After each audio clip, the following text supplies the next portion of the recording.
Hello and welcome to the station on perinatal OCD.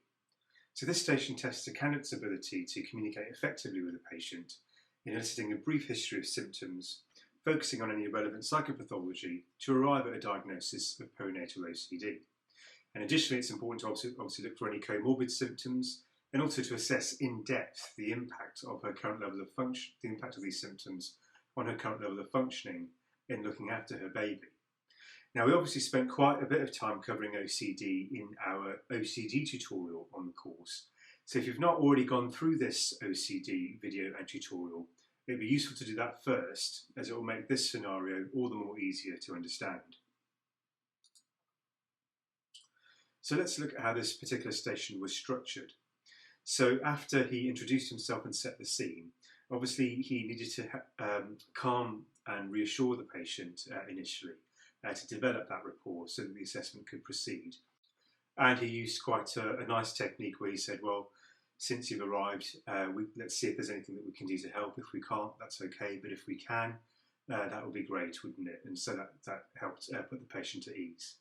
He then went on to ask a range of questions then to explore the history, to elicit the way in which patients classically with anxiety disorders like OCD would present.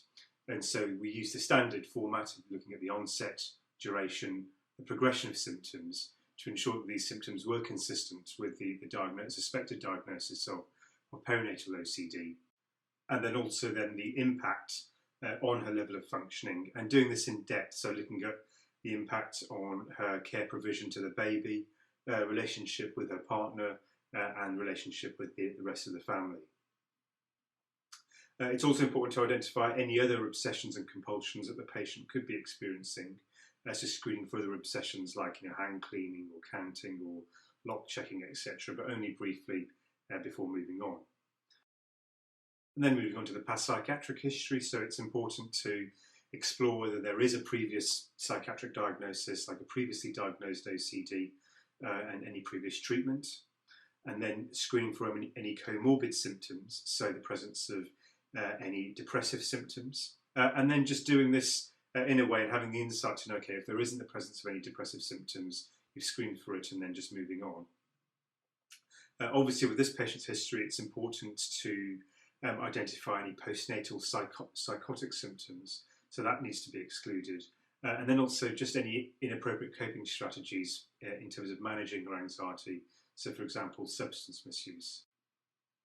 We then moved on to exploring risks. So in this case, it's risks to self, obviously in terms of either thoughts of self-harm or suicide, and then risks to the baby. So these are risks as a result of the compulsive behaviour. So are the compulsive behaviours endangering the baby's care, or does the patient have actually any thoughts to want to harm the baby in itself?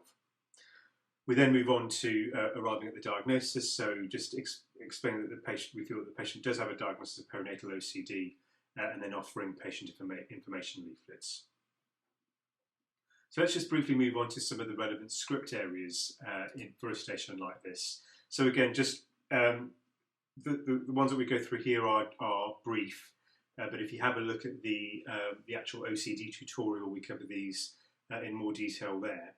But as we said earlier on in this tutorial, there was a good technique used to just help reassure the patient. So since you've arrived, it would be good to find out if there is anything we can do to help. If we can't, that's okay, but if we can, that would be great, wouldn't it?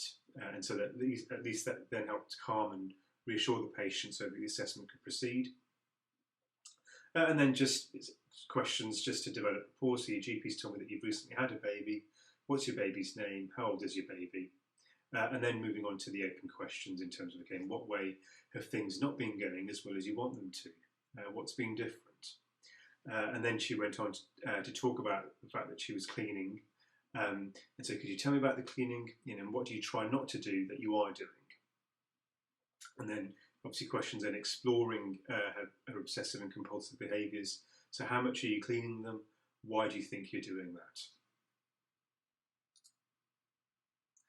And then classic questions just to elicit some of the things that we've spoken about in terms of eliciting the symptoms of OCD. So does it make logical sense to you?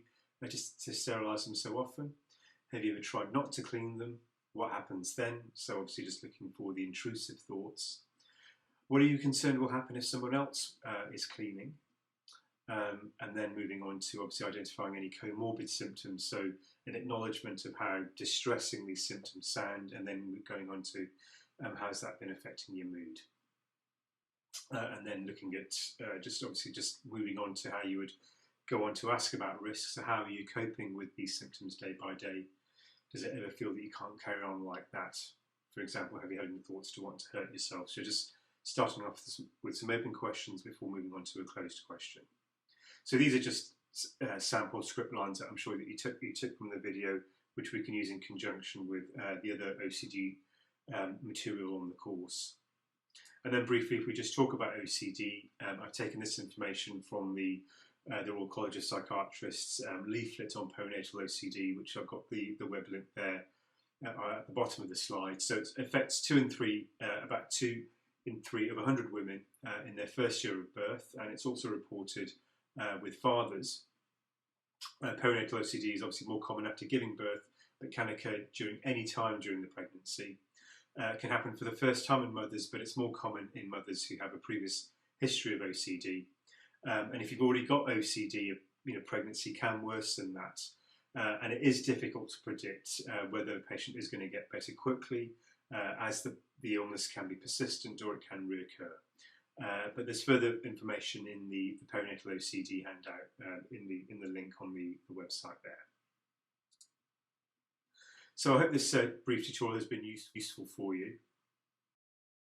At the beginning of the first OCD tutorial, OCD is one of the common stations that candidates can fail on in the CASC, and that's purely because of not going into enough depth when exploring OCD symptoms to confirm the diagnosis of OCD, not going into enough depth on the impact, and then also not really exploring the range of other aspects of history taking in stations like this. So looking at the past psychiatric history, looking at the comorbidity, identifying substance misuse, and then also looking at risks in enough depth.